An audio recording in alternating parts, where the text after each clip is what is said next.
3 hours before I walked my future wife down the aisle.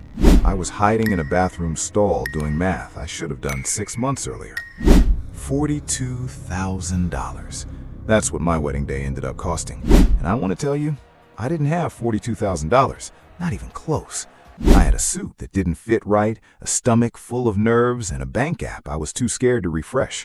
Hey, I'm Nick, and if you're new here, welcome to the part of my life where I make expensive decisions with my heart and let my bank account deal with the consequences later. This isn't a how I got scammed video. Nobody scammed me. What happened to me happens to a lot of guys. You get engaged, everyone's happy, and then somewhere between congratulations and I do, the whole thing turns into a financial ambush you agreed to walk into willingly. Sarah and I dated for almost 3 years before I proposed. Normal relationship, normal fights about normal things. Whose turn it was to do dishes, whether pineapple belongs on pizza, that kind of stuff. Nothing about those 3 years prepared either of us for what a wedding actually does to a family. Sarah said yes on a Tuesday in the park near her apartment. Cheapest, happiest day of the entire process. I remember thinking, okay, we're simple people. We'll have a simple wedding. Maybe 80 guests, backyard, some string lights, 15 grand tops. I want you to remember that number, $15,000. Write it on your hand, because we are going to watch it die a slow, expensive death over the next 12 minutes. See, the problem wasn't Sarah. Sarah's the practical one. She's the one who actually opened a spreadsheet before we spent $1. The problem was everybody else who had an opinion about our wedding and $0 invested in it. Uncles, aunties, family friends who hadn't spoken to my dad in 6 years but suddenly had very strong opinions about the seating chart. It starts small. It always starts small. My mom just wanted to add a few names. A few names turned into 40. 40 turned into the second cousins I'd met exactly once at a funeral in 2019. By the time she was done, I was inviting people whose faces I had to look up on Facebook just to remember who they were. Sarah's mom found the perfect venue. It had chandeliers, it had a fountain, and it had a price tag that made Sarah go quiet in the car for 20 minutes. Me? I did the manliest, dumbest thing possible. I stayed quiet, because every time I tried to push back, somebody said the sentence that ends every argument in a South Asian household. What will people say? 4 words, more powerful than any credit limit. Then came the musical night. Nobody told me a musical night was basically a second wedding with its own budget. My sister wanted a live singer and a small band. My mom wanted a separate caterer just for that night because the main wedding food is different from musical night food, which apparently is a rule. My dad wanted string lights across the entire backyard, professionally installed, taken down the next morning. The photographer wanted a deposit. The caterer upgraded us to premium plated service because the buffet was apparently not appropriate. My dad insisted on a live band instead of a DJ because, quote, DJ is for a birthday party, not a wedding. My uncle offered to pay for the musical night, then quietly never did. My sister ordered custom invitation cards, gold foil, hand-delivered at $11 a card for a guest list of 160 people. Do that math whenever you're ready. I did it at midnight, alone with a calculator app, feeling my stomach drop with every card. Venue, $22,000. Catering for 200 guests, $9,500. Musical night separately, $3,800. Photography and videography, $4,200. Live band, $3,000. Bridal outfits and jewelry, $6,800. My own suit and accessories, $1,100, because apparently the groom also needs at least 2 outfit changes. Custom invitation cards, $1,760. Decor and lighting, $3,500. And miscellaneous small things, $2,100, which is code for nobody wants to admit where that money actually went. $42,000. On a wedding, I originally budgeted at $15,000. And here's the part that actually hurts. I never once sat everyone down and said no. I just let it happen, one yes at a time. Nick, I showed you the spreadsheet 3 months ago. I told you we needed to say something. I know, Sarah. I don't know what I thought, that it would work itself out. Spoiler, money problems do not work themselves out. They just wait patiently for the worst possible moment to introduce themselves. 2 months before the wedding, I did the math for real. Not the I'll figure it out math, the actual terrifying spreadsheet open at 2 a.m. math. Savings, $6,200. Needed, $42,000. The gap, $35,800 short on a wedding that was supposed to cost $15,000 and that I was supposed to be able to afford like a functioning adult. I remember sitting in my car outside a bank, engine off, just staring at the entrance for probably 10 minutes before I could make myself walk in. I felt like I was about to confess to a crime, not apply for a loan.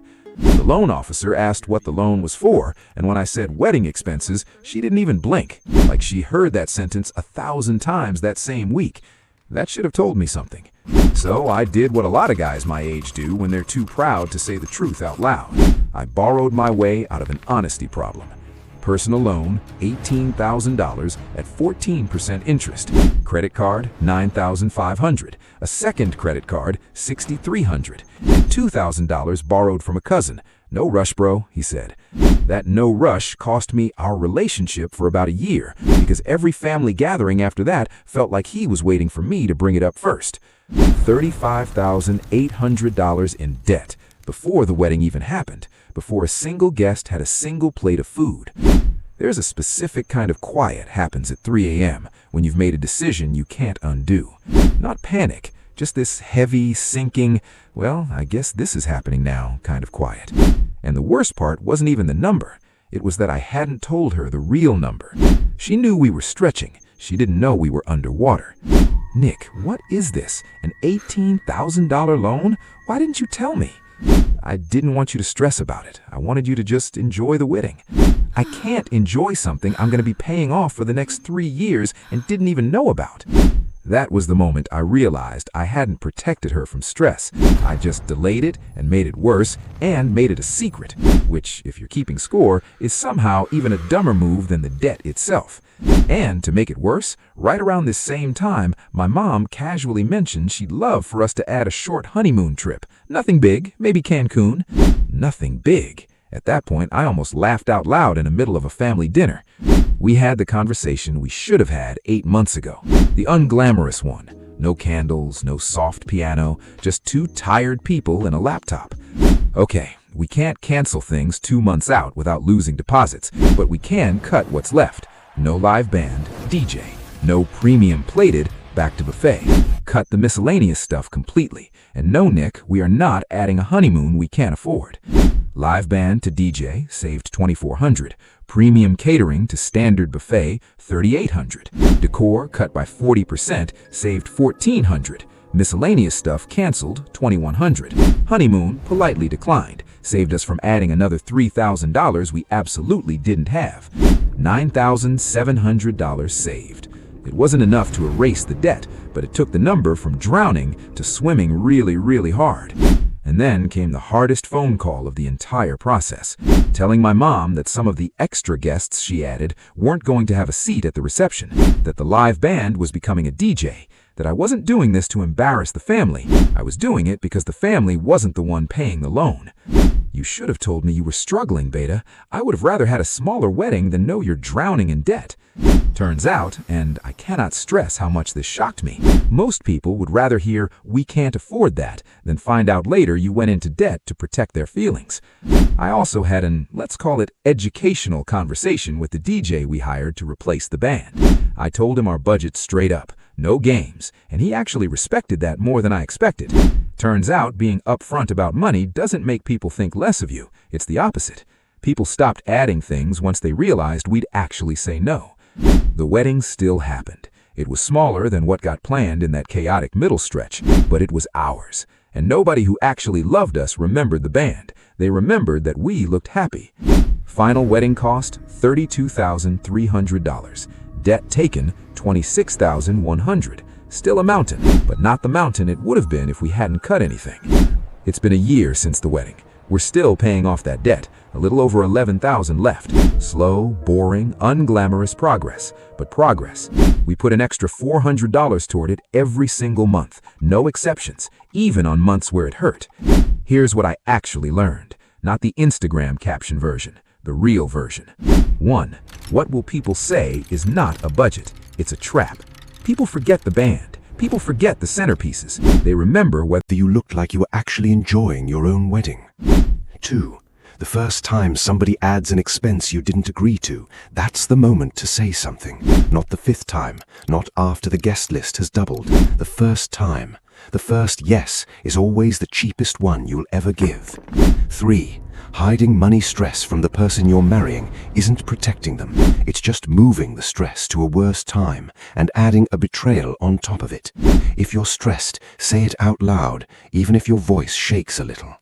4. A smaller wedding paid in cash beats a bigger wedding paid in 3 years of minimum payments every single time. I promise you, nobody at my wedding is thinking about my seating chart today. I'm the only one still thinking about my loan. 5. Being upfront about your budget doesn't make vendors or family respect you less. It's usually the opposite. The moment I stopped pretending we had unlimited money, people stopped assuming we did.